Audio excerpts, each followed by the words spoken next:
안녕하세요. 엠버스 코리아 여러분.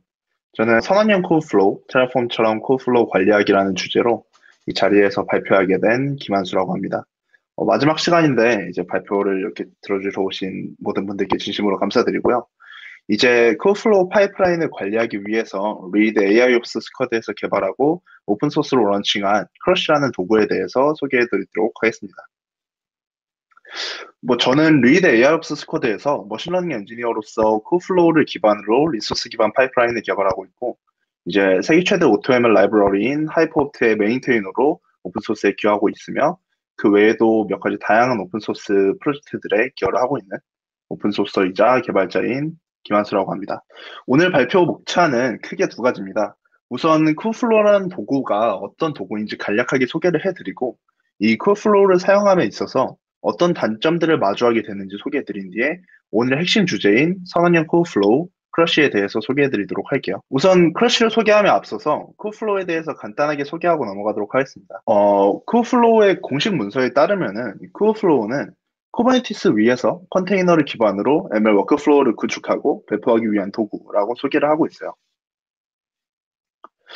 화면에 보이는 이미지 같은 경우에서는 쿠플로우의 전체 컴포넌트를 설명하는 이미지 아키텍처 구조예요. 쿠어플로우는 단순히 워크플로우만을 구축하는 도구가 아니라 이미지에 보이는 쿠버네티스 상에서 오토ML을 구축하는 카티브나 아니면 서빙 서버로 사용할 수 있는 케이블 서빙 아니면은 다수의 사용자들이 쿠버네티스 노드의 리소스를 주피터 노트북에서 할당받아서 실험을 공유하고 자원 관리를 편하게 하면서 실험할 수 있는 이제 주피터 서버 같은 여러 가지 컴포넌트들이 존재해요. 우리는 이 중에서도 가장 핵심적인 기능인 쿠어플로우 파이프라인이라는 컴포넌트를 중심으로 살펴볼 예정입니다. 이제 쿠어플로우 파이프라인에 대해서 조금 더 상세하게 소개해 보도록 할게요. 쿠어플로우는 에어플로우하고 비슷하게 소프트웨어와 워크플로우를 만드는 도구예요. 아르고라는 쿠버네티스 기반 워크플로우 구축 도구를 기반으로 개발이 되었고요. 화면에 보이시는 이미지가 쿠어플로우 파이프라인의 샘플인데 하나의 박스가 하나의 역할을 수행하는 컴포넌트고 이 컴포넌트들이 상호 연결되어서 순차적으로 실행되면서 특정한 역할들을 수행을 하게 됩니다. 그 역할들은 데이터를 프리프로세싱 하는 게 될 수도 있고 모델을 학습시키는 게 될 수도 있어요. 이런 하나하나의 단계들을 쪼개서 하나의 컴포넌트를 만들고 그 순서를 지정해서 데이터들을 전달을 하면서 하나의 파이프라인을 만드는 거죠. 그 플로우의 특징 중에 하나는 이 컴포넌트 하나하나가 모두 컨테이너 기반으로 동작하기 때문에 환경이 분리가 되어 있고 쿠버네티스의 이제 자원 할당 기능을 위임시켜서 가장 안정적인 쿠버네티스 노드 위치에서 파이프라인이 동작할 수 있게 해줍니다. 그리고 우리는 이 쿠버플로우 파이프라인이 말씀드린 것 같이 이제 컨테이너를 기반으로 환경이 격리가 되어 있고 이미지화 되어 있기 때문에 언제든 완벽하게 동일한 실험 환경을 재현을 할 수 있고 실험 결과를 쉽고 빠르게 공유할 수 있다는 장점도 가지고 있어요. 이제 쿠버플로우의 이제 가장 큰 세 가지 핵심 특징을 설명을 해드릴게요. 사실 이 세 가지 특징은 리드에서 쿠버플로우를 선택한 이유가 되기도 해요. 첫 번째는 조합 가능성, 두 번째는 이식성, 세 번째는 확장성이에요. 이 세 가지 특징들은 리드에서 쿠버플로우를 머신러닝 파이프라인 도구로 선택한 이유이기도 하면서 쿠버플로우를 다른 파이프라인 도구와 차별화하는 포인트로서 사용되는 특징들이라고 말씀드릴 수 있을 것 같아요. 이제 각각의 특징 요소들을 살펴보도록 할게요. 가장 첫 번째로는 조합 가능성이에요. 쿠버플로우 파이프라인의 컴포넌트는 기본적으로 도커 이미지를 기반으로 구축이 됩니다. 그리고 그 이미지를 기반으로 수행해야 될 어떤 명령이나 코드를 구현하고 인풋, 아웃풋에 대한 인터페이스를 정의해서 사용하게 되죠. 그리고 이렇게 만들어진 컴포넌트는 단순히 하나의 컴포넌트를 위해서 개발된 게 아니라 여러 파이프라인에 거쳐서 사용될 수 있어요. 물론 독립적으로도 사용될 수 있겠죠. 이를 통해서 일반적인 소프트웨어 엔지니어링의 기본인 중복이 제거된다는 개념을 지킬 수 있을 것이고, 재사용 가능한 컴포넌트들을 통해서 엔드-투-엔드 파이프라인들을 빠른 속도로 구축할 수 있다는 장점도 가지게 됩니다. 두 번째 특징은 이제 이식성이요. 쿠버플로우는 어떤 클라우드 벤더에도 의존하지 않고 클라우드 네이티브 아키텍처로 개발이 되었기 때문에 우리가 원하는 어떤 환경에서도 설치하고 개발을 할 수가 있어요. 그게 뭐 Azure든 AWS든 GCP든 뭐 온프레미스든 말이죠. 리드에서는 전사적으로 적극적으로 활용을 하고 있고 Azure, AWS, GCP 그리고 온프레미스나 하이브리드 클러스터까지 모두 활용을 하고 있기 때문에 이 이식성이라는 장점은 매우 큰 장점으로 다가올 수밖에 없었습니다. 우리는 그냥 어떤 클라우드 벤더나 온프리미스 환경이든지 단순히 쿠버네티스를 그 환경에 설치하고 그 위에 쿠버플로우를 올리기만 하면은 여러 멋진 파이프라인들을 개발하고 그냥 그 위에서 실험을 돌리기만 하면 되는 거예요. 그리고는 이제 확장성입니다. 개인적으로는 쿠버플로우의 가장 큰 장점으로 느낀 특징인데 리소스 스케줄링이 매우 자유롭다는 점에 있어요. 쿠버플로우는 쿠버네티스를 기반으로 동작을 하기 때문에 쿠버네티스의 리소스 스케줄링 기능을 그대로 활용할 수 있어요. 이게 에어플로우 같은 파이프라인 도구와의 가장 큰 차이점이라고 볼 수도 있고, 쿠버플로우를 보통의 파이프라인 도구가 아니라 머신러닝 파이프라인 도구로 만드는 특징이라고 볼 수 있을 것 같아요. 대부분의 머신러닝 태스크들은 보통 매우 큰 자원들을 사용을 하죠. 특히 이제 GPU 같은 일반적으로 사용되지 않는 특수한 자원을 사용하는 경우도 매우 많아요. 그리고 단순히 이런 자원들을 사용하는 수준을 넘어서 이제 모델 크기나 혹은 데이터의 사이즈에 따라서 자원을 효율적으로 사용하기 위해서는 그 자원들의 사이즈를 정확하게 측정하고 정확하게 할당을 해줘야 될 필요가 있습니다. 쿠버네티스는 아시는 것과 같이 컨테이너에 필요한 자원을 지정하면 해당 컨테이너를 쿠버네티스 클러스터 상에 있는 가장 효율적으로 사용할 수 있는 위치에 할당을 합니다. 몇 가지 예시를 들어볼게요. 화면에 보이는 이미지 같은 경우에서는 ML 파이프라인을 추상화한 그림이에요. 먼저 데이터를 주입하고 다운로드 받는 컴포넌트의 경우에서는 큰 데이터를 다운로드 받을 스토리지가 필요할 거고 다른 특수한 연산을 수행하지는 않기 때문에 많은 코어나 많은 메모리를 가질 필요는 없어요.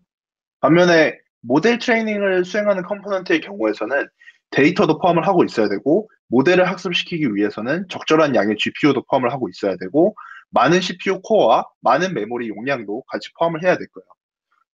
이런 식으로 머신러닝 파이프라인에서는 각 컴포넌트마다 필요한 자원의 요구사항들이 매우 상이하고 이 요구사항을 받쳐주지 못할 때는 해당 기능 자체가 애초에 제대로 작동하지 못하는 경우가 다반사이기 때문에 각각의 컴포넌트에 알맞는 자원을 할당해 줘야 되는 게 매우 중요해져요. 이제 쿠플로우 같은 경우에서는 이제 각 컴포넌트마다 원하는 양의 자원을 할당할 수도 있고 각 컴포넌트들은 모두 쿠버네티스 스케줄러에 의해서 똑똑하게 자원 요구 사항에 맞는 위치에 안착하게 됩니다.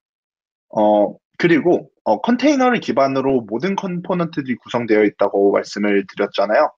그렇기 때문에 이제 자원과 환경을 격리시킬 수 있다는 장점도 가지고 있어서 다른 파이프라인 도구에 비해서 머신러닝 태스크를 수행하기에 더 적합하다고 볼 수 있을 것 같아요. 네, 이제는 쿠플로우 파이프라인의 기본적인 구성 요소를 알아볼게요. 쿠플로우 파이프라인이 등록이 되어 있다면 이 파이프라인은 일반적인 하나의 함수처럼 동작을 합니다. 유저에게서 입력을 받고 그 입력을 기반으로 내부 로직이 동작하고 그 내부 로직이 내부 파이프라인이 실행된 결과를 이제 미니오라는 아르티팩트 스토어에 저장을 하게 되죠. 단순히 어떤 함수처럼 동작을 하는 거예요. 인풋이 있고 처리가 되고 아웃풋이 나오고. 그리고 이 파이프라인은 다수의 컴포넌트라는 요소들로 구성이 되어 있어요. 이 컴포넌트는 크게 컨테이너 옵과 볼륨 옵으로 구분할 수가 있는데 우선 컨테이너 옵 같은 경우에서는 컨테이너를 기반으로 실행되는 특정한 동작을 수행하기 위한 컴포넌트라고 보시면 될 것 같아요. 예를 들어서 어떤 모델을 학습시키거나 데이터를 전처리하는 것 같이 실제 컴퓨팅 리소스를 이용을 해서 연산을 수행을 할 수 있는 컴포넌트라고 이해하실 수 있을 것 같습니다. 그리고 볼륨업 같은 경우에서는 쿠버네티스 상에 있는 Persistent Volume Claim이라는 리소스를 기반으로 구현이 되는데 기본적으로는 쿠플로우 파이프라인에서 컨테이너 옵들 사이에 마운트 되어서 데이터를 서로 간에 공유할 수 있는 공유 볼륨으로서 주로 사용을 하게 돼요. 추가적으로 이 쿠플로우 파이프라인에는 이 컨테이너 옵과 볼륨 옵을 제외하고도 이제 리소스 옵이라는 오퍼레이션이 있는데 이 리소스 옵은 쿠버네티스의 어떤 자원도 생성하고 활용할 수 있는 쿠버네티스 자원을 활용하는 오퍼레이션이라고 볼 수 있을 것 같아요. 그러면 이제 일반적으로 드는 생각이 이런 파이프라인 만드는 도구는 많이 존재를 했잖아요. 뭐 에어플로우 같은 도구도 있을 거고. 네, 말씀을 드렸듯이 위에서 보여드린 그 세 가지 특징으로 인해서 타 도구들과 차별화되는 특징을 가집니다. 그리고 이번에는 어떻게 코드로 파이프라인을 작성할 수 있을지 소개를 드리자면 이제 설명을 해드린 것 같이 Kubeflow 파이프라인은 컴포넌트로 이루어진다고 말씀을 드렸어요.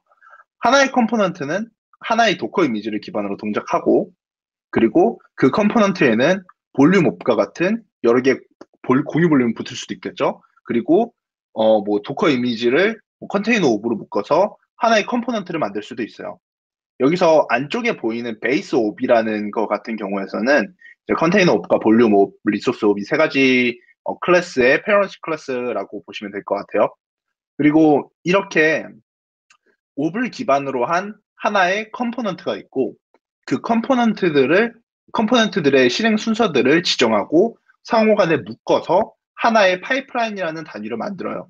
파이프라인을 소프트웨어적으로 만드는 방법은 간단하게 파이프라인이 기반이 될 파이썬 함수를 하나 만들어주고 KFP DSL 파이프라인이라는 데코레이터를 붙여주면 우리는 이제 DSL 컴파일러라는 걸 이용해서 그 파이썬 스크립트를 파이프라인으로 만들 수가 있어요. 그리고 우리는 이 파이프라인을 작성을 했으니까 방금 말씀을 해드린 것처럼 쿠브플로우에 만들어진 파이프라인을 배포를 해줘야 돼요. 쿠브플로우의 파이프라인을 배포하기 위해서는 위에 보이는 몇 단계 과정을 거쳐야 되는데, 우선 방금 보신 것 같이 KFP 라이브러리를 이용해서 파이프라인으로 코드를 작성을 하고, 그 다음에 파이프라인을 DSL 컴파일러를 통해서 컴파일을 하게 됩니다. DSL은 기본적으로 야물 파일로 구성이 되고, 파이프라인을 배포할 때는 자동으로 타르로 패킹돼서 업데이트돼요. 그리고 이제 파이프라인의 버전이나 디스크립션 같은 몇 가지 파이프라인 자체의 메타데이터들을 넣고 UI에 접속해서 직접 그 플로우에 업로드를 해야 돼요. 근데 여기서 이제 큰 문제가 발생을 하죠. 바로 이제 그 업로드하는 과정 자체가 굉장히 귀찮다는 거예요. 이게 이제 파이프라인 코드를 작성하고 배포하기까지의 플로우예요. 속도 좀 올리겠습니다. 일단은 뭐 스크립트를 파이프라인을 만들 스크립트를 하나 짜서 아까 보여드렸던 그 파이프라인 데코레이터를 달고 기반이 될 파이프라인 함수를 하나를 만들죠. 이 파이프라인 함수 같은 경우에는 아무것도 하지 않는 뭐 내부적인 동작이 명시된 애는 아니에요. 그냥 예시로 만든 거니까요. 블라블라블라 하고 만들어지고, 그 다음에 우리는 이걸 DSL 컴파일러를 통해서 이거를 컴파일을 시켜줘야 돼요. 그쵸? 코드를 짜고 컴파일을 시켜서 그럼 야물 파일이 똑 하고 떨어졌어요. 그럼 우리는 여기서 이제 크롬에 들어가서 네, 파이프라인 콜플로우에 들어가서 create 파이프라인 버전을 누르고 업로드 파이프라인 누른 다음에 이름 정하고 디스크립션 쓴 다음에 업로드 파이프라인 누르고 드래그 앤 드롭 하고 따따따 해서 굉장히 아주 작은 수정에도 이런 복잡한 배포 과정을 항상 거쳐야 된다는 점이에요. 이게 초기에만 이런 배포 과정을 거친다면 전혀 문제가 없을 텐데, 정말 아주 작은 타이포 에러라도 발생을 한다면 이 과정을 항상 거쳐줘야 된다는 문제가 발생을 한다는 거죠. 조금 더 자세한 문제로 넘어가 볼게요. 첫 번째 문제는 형상 관리가 전혀 안 된다는 점이에요. 관리하는 파이프라인이 많아질 때 형상 관리가 안 되면 많은 문제들이 발생하는데, 이제 그 중에 하나는 쿠플로우에 배포된 파이프라인의 버전과 우리가 GitHub 레포나 혹은 로컬에 들고 있는 파이프라인의 코드의 버전의 싱크가 이제 슬슬 서로 간에 맞는지가 헷갈린다는 점에 있어요. 이제 우리가 들고 있는 이 파이프라인 코드가 배포된 건지, 아니면 사실 제거돼야 되는 건 아니지, 아니면 제거가 된 건데 코드만 남아있는 건 아니지, 뭐 이런 슬슬 이런 버전 플로우들이 이제 파이프라인이 늘어남에 따라서 관리가 안 되게 되는 거예요.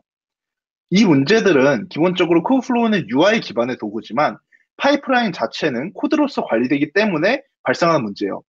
순전 UI 자체에만 버전 의존성이 존재한다면 이런 문제들을 발생하지 않을 텐데, 사실 쿠브플로우 파이프라인의 버전은 로컬과 GitHub 레포와 쿠브플로우 이 세 가지에 나눠서 존재하기 때문에 이 나눠져 있는 이 버전들을 개발자가 수동으로 싱크를 맞춰줘야 되는 거예요. 근데 아까 보여드렸던 기존의 쿠브플로우 파이프라인 배포 프로세스를 따르게 된다면 작은 업데이트 때마다 설명해 드렸던 코드를 작성하고 DSL 컴파일러를 통해서 컴파일하고 버전을 작성하고 UI 접속해서 업로드하고 이런 복잡한 프로세스를 항상 수행해야 되기 때문에 이제 파이프라인 업데이트나 개발 주기 자체가 딜레이 될 수밖에 없고, 그로 인해서 이제 배포 주기가 딜레이 되고 파이프라인 개발 자체가 소극적으로 변할 수밖에 없게 됩니다. 두 번째 문제는 업로드 자체가 불편하다는 점이 있어요. 아까 영상을 보셨겠지만 한 번 파이프라인을 업데이트하고 실제로 반영하기 위해서는 코드를 수정하고 DSL 컴파일러로 컴파일하고 UI에 들어가서 크리에이트 파이프라인 버튼 누르고 뭐 컴파일된 결과물을 이제 선택해서 버전 이름 명시하고 이런 과정들을 항상 거쳐야 되는 거죠. 아주 작은 업데이트 하나만으로도요. 굉장히 귀찮은 작업이고 배포 자체가 싫어지는 불편한 점이 발생을 합니다. 이제 마지막 세 번째 단점은 이제 CI/CD가 불편하다는 점이 있어요. CI/CD를 자동화하는 게 불편하죠. 한다는 점이에요. 위에 업로드 과정이 불편하다고 말씀을 드렸는데 쿠플로의 기본적인 설계와 과정은 파이프라인 업로드를 수동으로 하는 걸 가정을 해요. 그래서 CI/CD 자체를 자동화할 수는 있지만 쿠플로 API까지 까면서 또 직접 수행해야 할 만큼 굉장히 귀찮은 작업들이 추가가 되는 게 많아요. 크러쉬는 이런 많은 파이프라인을 관리할 때 생기는 복잡성을 줄이고 배포 사이클을 줄일 수 있는 것을 목적으로 개발이 되었고, 버전 관리 혹은 파이프라인의 레포지토리의 이제 디렉토리 구조도 기본적으로 제공하면서 쿠플로 파이프라인 개발자들은 단순히 파이프라인 개발에만 몰두할 수 있도록 설계되었습니다. 크러쉬는 이제 테라폼에서 많은 영감을 받은 도구예요. 첫 번째 포인트는 이제 선언적이라는 거였는데, 사실 이거는 이 크러쉬의 초기 이름인 KFAC라는 이름에서 알 수 있어요. 이제 이게 뭔 뜻이냐면 Kubeflow Pipeline as Code라는 뜻인데, 이제 Infrastructure as Code라는 단어에서 받아온 느낌이었어요. 근데 사실 생각해보니까 파이프라인 자체가 코드로 관리되기 때문에 사실 맞진 않는 이름이다 해서 바뀌긴 했었죠. 아무튼 이 이름 자체는 사라졌지만 크러쉬의 첫 번째 포인트인 선언적이라는 개념을 일부 수용했습니다. 파이프라인 자체가 애초에 동작을 명시한 거니까 완전한 선언적이라고 볼 수는 없는데, 기본적인 개념으로 파이프라인 단위를 선언을 함으로써 그 상태를 유지한다는 개념을 도입합니다. 즉, 크러쉬에서는 테라폼에서 리소스를 선언한 것 같이 파이프라인을 선언하고, 사실 여기에서 코드를 정의하는 부분이 추가적으로 들긴 하지만요. 파이프라인을 선언하고 내 레포에 선언된 파이프라인이 클라우드와 테라폼의 HCL 코드가 싱킹되는 것처럼 항상 동일한 상태로서 유지됩니다. 그리고 두 번째 포인트는 테라폼에서 얻은 두 번째 포인트는 Write Plan Apply Cycle이에요. 테라폼에서는 이제 HCL을 작성하는 Write, 그리고 클라우드와 HCL을 비교해서 어떤 변화를 줄지를 미리 확인하는 플랜, 그리고 실제로 변화를 적용시키는 Apply라는 세 가지 사이클로 배포를 단순화시켜. 크러쉬도 마찬가지로 파이프라인을 작성하는 Write, 파이프라인이 쿠플로우 상에 어떤 변화를 줄지를 확인하는 플랜, 그리고 실제로 이를 적용시키는 Apply라는 세 개의 사이클로 배포가 됩니다. 그리고 이제 한마디로 크러쉬를 정리를 해드리자면 쿠버플로우 파이프라인을 선언적으로 관리하면서 파이프라인의 개발, 배포 주기를 단축시킬 수 있는 도구라고 말씀을 드릴 수 있을 것 같아요. 크러쉬를 통해서 쿠버플로우 파이프라인을 개발하게 되면 개발자들은 쿠버플로우 파이프라인을 관리하기 위한 레포지토리 구조에 대해서 크게 고민할 필요가 없고, 복잡한 파이프라인 과정도 이제 수행할 필요가 없을 뿐더러 CI/CD에도 쉽게 통합시킬 수 있고 수십 개 아니면 수백 개 이상의 파이프라인의 버전을 따로따로 관리할 필요도 없게 됩니다. 그렇게 개발자들은 파이프라인 개발 자체에만 집중할 수 있게 되는 거죠. 그리고 아마 MLOps에 원래 관심이 많으셨던 분이라면 이 이미지를 한 번쯤은 보셨을 것 같은데요. 이건 구글 ML 파이프라인 레벨 2를 표현한 이미지예요. 여기서 우측 상단에 보시면은 파이프라인에 대한 CI/CD 부분이 있어요. 크러쉬는 이 파이프라인 CI/CD를 대체해주는 도구라고 보셔도 될 것 같고요. 구글에서 표현하는 이 ML 파이프라인 구조를 지향하신다면 해당 부분은 크러쉬를 사용함으로써 직접 구현할 필요 없이 완성하실 수 있을 거라고 생각돼요. 뒤에서도 소개되겠지만 크러쉬는 레포지토리를 기반으로 파이프라인을 관리하게 되는데, 이 장점은 다른 소프트웨어 엔지니어링에서 사용되던 모든 기법을 동일하게 적용할 수 있다는 점을 수용할 수 있어요.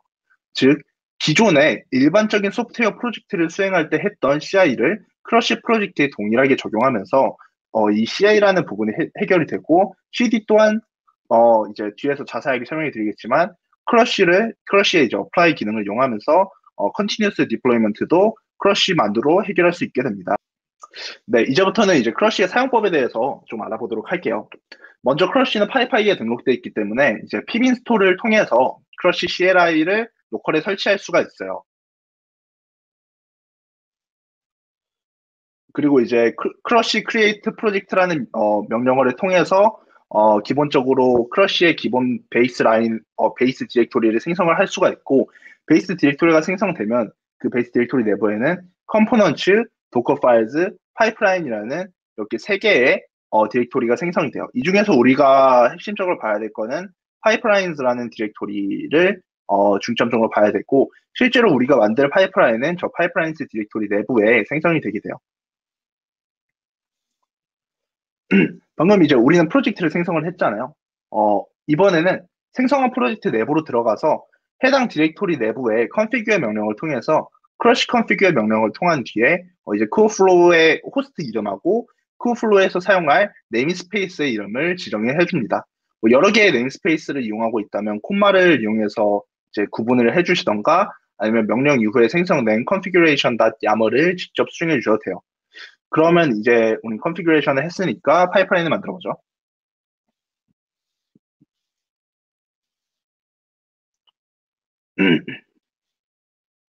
네. 파이프라인을 만들기 위해서는 create pipeline이라는 명령어를 통해서 파이프라인을 생성할 수 있어요. 화면에 보이는 예시에서는 일단 파이프라인 1과 파이프라인 2라는 이름의 두 개의 파이프라인을 Kubeflow Application이라는 네임스페이스에 생성을 했어요.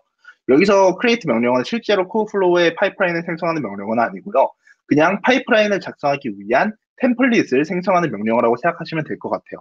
이 명령이 끝나면은 파이프라인 1과 파이프라인 2라는 두 개의 디렉토리가 파이프라인스 안에 생성이 되어 있을 거예요. 그리고 여기서 보시면은 이제 pipeline.py와 pipeline.yaml이 있는데 pipeline.py는 우리는 실제로 아까 위에서 보셨던 파이프라인의 코드를 pipeline.py에 직접 작성해 주시면 돼요. pipeline.yaml은 이 파이프라인을 kubeflow에서 싱킹하기 위해서 크러쉬에서 사용하는 약간 컨피규레이션 파일이라고 보시면 될 것 같은데 일반적으로는 오토 세팅이 되기 때문에 구성을 해주실 필요가 없지만 만약 뭐 이 파이프라인을 추가적인 다른 네임스페이스로 더 배포하고 싶다라고 한다면 네임스페이스를 저 안에 추가를 해주시다던가 이런 과정을 통해서 뭐 추가적인 작업을 해주실 수는 있어요. 그러면 우리는 방금 파이프라인 생성하고 코드까지 작성을 했으니까 우리는 단순히 여기서 크러쉬 플랜 명령어를 치면은 방금 우리가 지금까지 라이트한 내용이 kubeflow에 실제로 어떤 변화를 일으킬지 확인을 할 수가 있습니다. 기본적으로 여기서는 이제 kubeflow에는 어떤 파이프라인도 등록되어 있지 않은 상태였기 때문에 방금 만든 두 개의 파이프라인이 이제 생성된다고 크러쉬가 얘기하고 있죠. 그리고 이제 위에 로그를 잘 보시면 kubeflow 어플리케이션에 있는 파이프라인 1과 파이프라인 2가 생성될 예정이라고 말하고 있어요.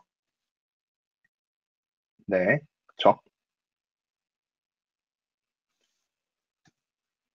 이제 플랜까지 사이클이 돌았으니까 이번에는 어플라이를 해봐야겠죠. 여기서 크러쉬 어플라이 명령을 사용하게 되면 한 번 더 플랜을 한 것처럼 동일한 플랜 출력이 확인이 되고 이 플랜을 보고도 적용을 하기를 원한다면 yes라고 입력을 해주신다면 쿠플로우와 코드 베이스 싱킹이 이제 진행이 되고 우리가 들고 있는 이 클러시 코드 베이스와 쿠플로우가 동일한 형상을 가지게 됩니다. 추가적으로 하나 더 팁을 드리자면 이게 업데이트될 파이프라인이 굉장히 많아지게 되면 어플라이 되는 속도가 느려지는데 이때 이제 어플라이 하이픈 NP 옵션을 주시게 되면은 멀티 프로세싱으로 진행이 되면서 훨씬 더 빠르게 어플라이가 진행되는 거를 보실 수 있을 거예요. 이렇게 어플라이까지 땅 하면은 파이프라인이 쿠플로에 등록이 되게 돼요. 이제 우리가 등록한 두 개의 파이프라인을 쿠플로 UI에서 직접 확인을 할 수가 있을 거고 방금 저는 이제 쿠플로 파이프라인을 추가를 하는 예시를 보여드렸으니까 이번에는 파이프라인 삭제하거나 변경하는 예시를 보여드리도록 할게요.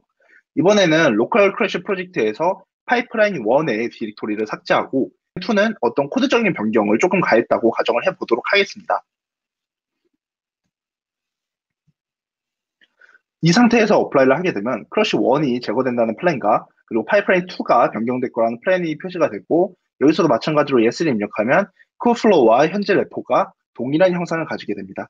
이제 위에서 발생한 워링은 작성한 파이프라인에서 발생한 워링이고 파이프라인에서 워링이 발생하면 그걸 플랜 단계에서 트레이싱하고 추적할 수 있었습니다.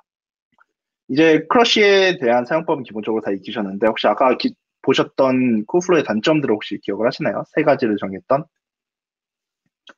이제 첫 번째 문제는 형상 관리가 어렵다는 점이었는데 크러쉬는 레포지토리를 기반으로 파이프라인을 관리하기 때문에 기수로 일단 형상 관리를 할 수 있게 됩니다. 항상 레포지토리와 쿠플로우의 버전의 형상이 동일하기 때문에 더 이상 형상 관리를 크게 고민할 필요가 없게 되는 거죠. 두 번째로는 업로드 과정이 불편하다는 점은 자동화된 크러쉬 업로드 사이클을 이용해서 개발자가 직접 컴파일하고 UI에 접속하고 빌드하는 모든 과정 자체를 배제하고 크러쉬가 그 모든 과정을 위임할 수 있게 해줍니다. 즉, 업로드 과정이 크러쉬 명령어 하나로 모두가 대체될 수 있는 거예요. 세 번째로는 CI/CD가 불편하다는 단점은 크러쉬는 기본적으로 CLI 기반으로 개발이 되었기 때문에 매우 쉽게 이제 GitHub 액션 같은 도구에 크러쉬 CLI를 통합해서 복잡한 프로세스 없이 머신러닝 파이프라인 CI/CD 사이클을 구축할 수 있게 만들면서 CI/CD가 불편하다는 단점까지도 없애버렸습니다. 이제 여기까지가 이제 크러쉬에 대한 내용이었고, 크러쉬는 위에 보이는 GitHub 레포에서 보실 수 있어요. 그리고 크러쉬 같은 경우에서는 저번 5월 28일에 1.0.0 알파 버전 릴리즈가 된 상태입니다. 그리고 이제 발표는 여기까지가 끝났고, 이제 마지막으로 홍보가만 간단하게 하고 마무리하자면, 리드에서는 크러쉬를 시작으로 많은 다양한 오픈소스 생태계에 기여를 할 예정이고, 지금도 오픈소스로 런칭 중인 여러 가지 프로젝트들이 있어요. 네. 그리고 최근 손정희 회장님의 소프트뱅크에서 시리즈 D로 2천억 원을 투자를 받았고, 훌륭한 기술적인 백그라운드와 훌륭한 비즈니스 모델을 가지고 로켓을 타고 날아가고 있는 회사입니다. 많은 테크 포지션들을 적극적으로 채용 중이니까 꼭 많은 지원 부탁드리겠습니다. 그리고 발표는 여기까지 마무리하도록 하겠습니다. 감사합니다.